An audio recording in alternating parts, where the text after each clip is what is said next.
Hi, Year 9, Mr. Tapley here to walk you through the instructions for your Semester 2 Dev timeline, looking at your first major assessment for History, People, Power, and Past.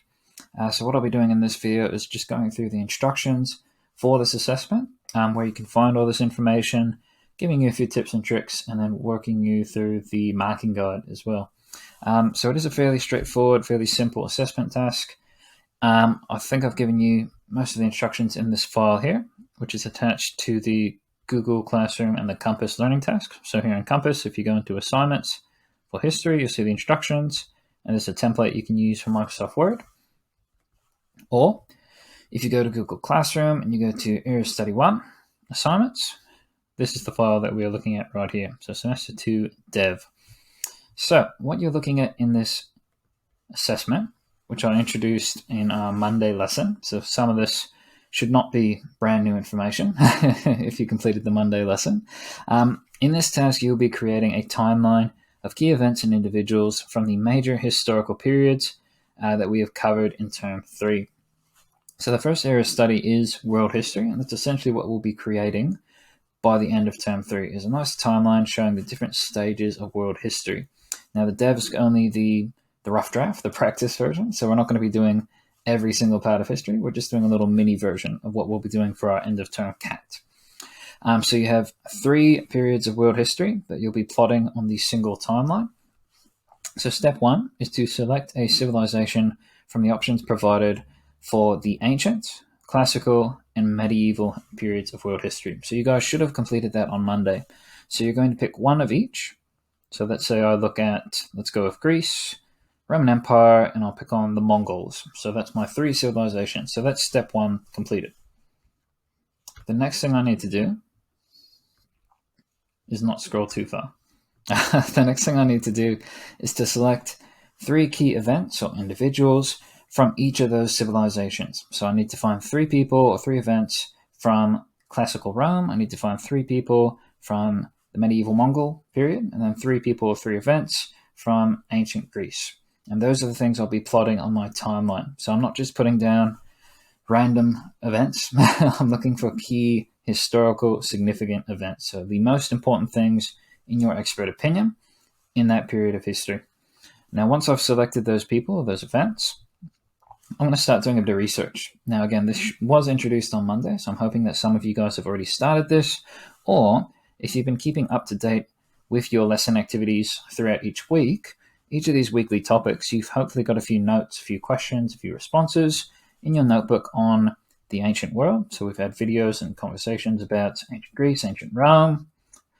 We've looked at different periods of classical history as well. You've had a little research test, little mini timelines and inquiry research tasks where you've created information about some of these topics. So hopefully some of this information you can recycle from your notes. That's why it's important to keep up to date with these lesson activities.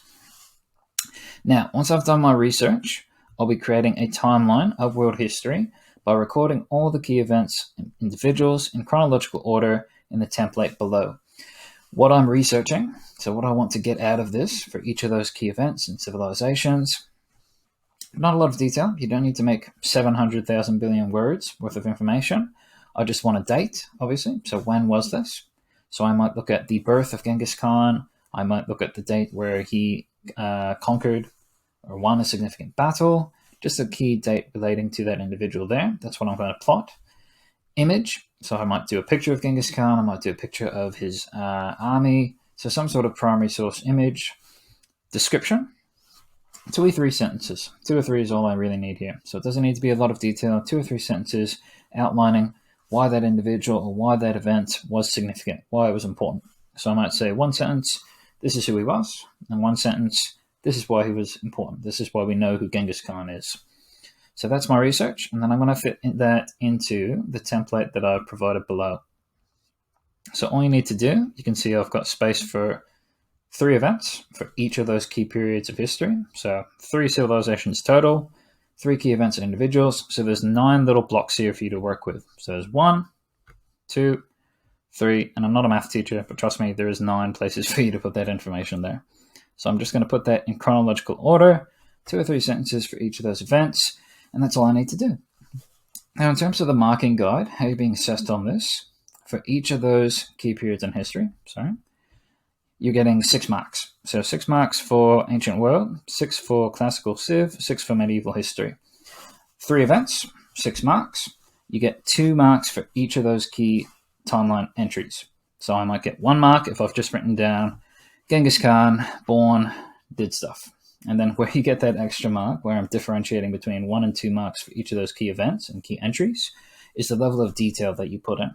So the description that you have there, have you included a date, an image, and a description, but it's really about the detail. So how much information are you giving me in 2 or 3 sentences? Quality information, not quantity, but we need to have at least 2 or 3 sentences for that description. That's how you get 2 marks for each of those entries, 6 marks total. The final 2 marks to give us a total of 20 is your reference list. So while you're taking your research, while you're making these notes, what you should be doing is keeping track of the websites, the videos, the news articles that you're reading, and recording that information here. It's not a formal bibliography, so it doesn't have to be cited in a formal style. It just needs to be a list of the references that you've used to create this information. So that's what you are completing for your semester 2, I should say, dev. You're going to complete that by, if you look at the Compass or the Google Classroom learning task, you'll see the due date is, there it is, August 20th, 4 o'clock. So that's next Friday, not this Friday. So you'll have the full double period to work on it today. You'll have our lesson on Monday to work on it. Again, hopefully you've already started some of this work in the previous class, but you're essentially going to have somewhere between 3 to 4 lessons to work on this in class. And then if you need to do some research out of class, that's fine. We're going to submit that by Friday. At this stage, I don't believe you will need that extra double period next Friday on the 20th. However, if you feel as though you need additional time, all you need to do is ask. I haven't gotten many questions during remote learning. I understand it's challenging, difficult time. You don't want to talk to silly old Mr. Tapley.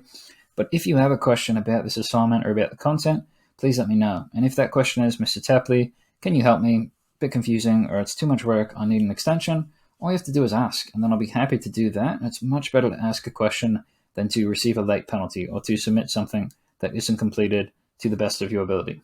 So that's our Sem 2 Dev timeline, Area Study 1. If you have questions or concerns about that, again, please let me know. You can submit it to either Google Classroom or Compass, whichever platform you feel more comfortable using. So you can do a Word document, or you'll each have your own personal Google Doc template that you can use.